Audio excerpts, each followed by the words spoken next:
Nagaan waaqayyoo isiniif haa baay'atu akkam jirtu fayyaa keessanii nagaadha. Obboleettii isinii suuraa irratti argitan kun yeroo ammaa kanatti lubbuu ishee tarkaan fudhattee Dubaay keessatti boqotteeti jirti jechuudha. Egaa obboleettiin keenya kun godina Wallagga Bahaa Nasibuu Sireettidha jechuudha kan isheen dhalatte jechuudha. Egaa akkuma nama kamittuu jireenya kun jijjiira ofan fayyisachuun gara biyya Beeruutitti imalte yeroo jalqabaa jechuudha. Sanarraa immoo haalli mijachuu fi naani gara Dubaay deemte. Yeroo Dubaay kana deemtus immoo wantoota hedduu hojjetataati kan isheen turte. Daa'imummaatti immoo nama gaa'ela dhaabbateedha obboleettiin keenya kun nama gaa'ela dhaabbatte kana wajjin immoo wantoota ishee barbaachisu guutummaa erga bibbitattee gara biyya galuu fi yeroo karoorsituutti abbaan manaa ishee suni bilook ishee godha jechuudha. Bilook gaafa ishee godhu yaada galuu sana jijjiirteetu deebitee hojjechuudhaaf murteessite jechuudha. Inni gaafa bilook godhu maaliif yoo galtes maayitti garagaltire abbaa manaa ishee kan isheen goote sana yookiin kan hojjetatte kan dadhabde sana inni bilookii waan ishee godheef jechuudha. Egaa sana booddee adeemsa keessa abbaa manaa ishee sana wajjin araaramanii erga abbaa manaa ishee wajjinis araaramanii wantoota tokko tokko hojjetachuu ammas deebitee galtuuti haalonni sun itti dhufu itti cimaati adeemaa jechuudha. Obboleettiin keenya kun immoo kan isheen gaa'ela dhaabbatte sana gara maatii isheetti rakkoo ishee mudate kana himuudhaaf immoo maatii wal miidhu wal lolu kan jedhuuni qofaa isheetti dhiphataati yookiin immoo itti rakkataati kan turteedha jechuudha obboleettiin keenya kun jechuudha. Itti haalota sana keessa guutummaa otomatti rakkataa jirtu haalli sun garuu itti ulfaannaan jechuudha gara lubbuu ishee irratti tarkaanfii fudhachuudhaan jechuudha obboleettiin kun lubbuun ishee balleessiteeti jirtu jechuudha. Amma addunyaa kanarraa boqotteeti jirti jechuudha lubbuu ishee hamaaru.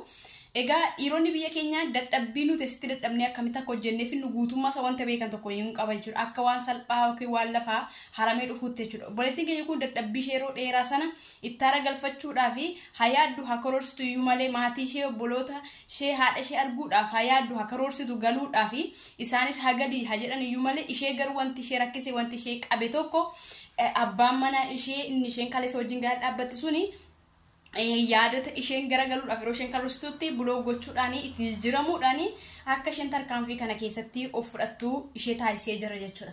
Yaa obboloota koo obboleettiin keenya kun egaa lubbuun ishee of dabarsiteeti jirti jechuudha. Dhiironni biyya keenya yeroo ammaa kana yookiin immoo yeroo sa'aatii ammaa kanatti jechuudha dubartii fuudhanii biyya arabaa teessee akka isheen birri laattuuf malee akka isheen jala jiraattee yookiin immoo wajjin jiraattee daa'ima hortee sanyii isaa bakka buuftuuf hin barbaadan jechuudha. Kana guutummaa isaa hundi keessanuu hin beektu jechuudha. Obboleettii keenya kanarraa barnoota fudhadhaa jechuudha. Obboloonni haalota garaagaraatiin rakkataa jirtan jechuudha. Yoo lubbuu keessan balleessanii ofumatti hir'istan jechuudha. Yoo immoo obsitanii haala isin mudate kana jijjiirtanii yaada keessan jijjiirtanii jiraattanii bu'aa buusuu dandeessu. Mudannoo kaleessaarraa dhalootaaf illee barnoota kennuu dandeessu. Ofii keessan illee edaa hin darbe jechuu dandeessu jechuudha. Lubbuu keessanitti tarkaanfii biraa hin fudhatinaa. Akkamitti akka gubattan jecha haadha ormaa beelasaa rakkinasaa dheebuusaa nuyi warra keessa jirutu beeka jechuudha. Erga sana hundumaa dandamatte yeroo dheeraa dadhabbiin kee yoo bishaan bu'eeyyuu atammallee hojjettee bakka buusuu dandeessa. Lubbuun si keessa jiraatee humna qabaatteenna nama jijjiiramuu danda'udha jechuudha. Kanaafiyyuu tarkaanfii kamiyyuu taane lubbuu keessatti tarkaanfii fokkisaa hin fudhatina. Haadha keessaniif, abbaa keessaniif, obboloota keessaniif warra qara laalaaf hin taasisinaa jechuudha. Nagaan baatanii nagaan galuu keessaniyyuu maatiin keessan hawwaa yeroo isin immoo reeffee keessan gara biyyaatti galu immoo bara baraan gubataati hafuu jechuudha. Kanaafiyyuu wantoota kanarratti irraa of qusadhaa isin jechuun jaalladha jechuudha.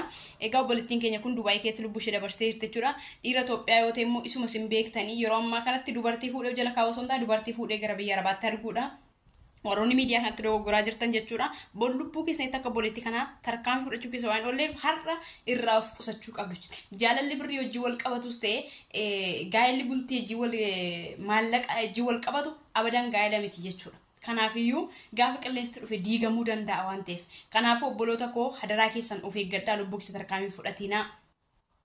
Wanta hojjettan immoo wanta itti dadhabdan immoo kaayyoodhaan karooraan itti fayyadamaa malee callistanii ogummaa malee fayyadaminaa jecha namaas hin dhagayinaa. Waaqayyoon kadhadhaa waaqayyoo hubannaaf ogummaa isiniif kennu isin jechuun barbaada.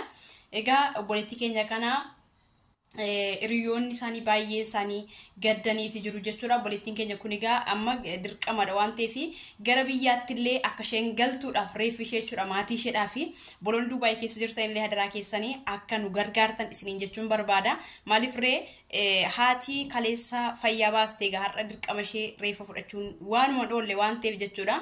Egaa obboloota koo hadaraa keessa wantan isiitti dhama ammallee dabalee jechuudha. Lubbuu keessa irratti tarkaanfii biraan fudhatina.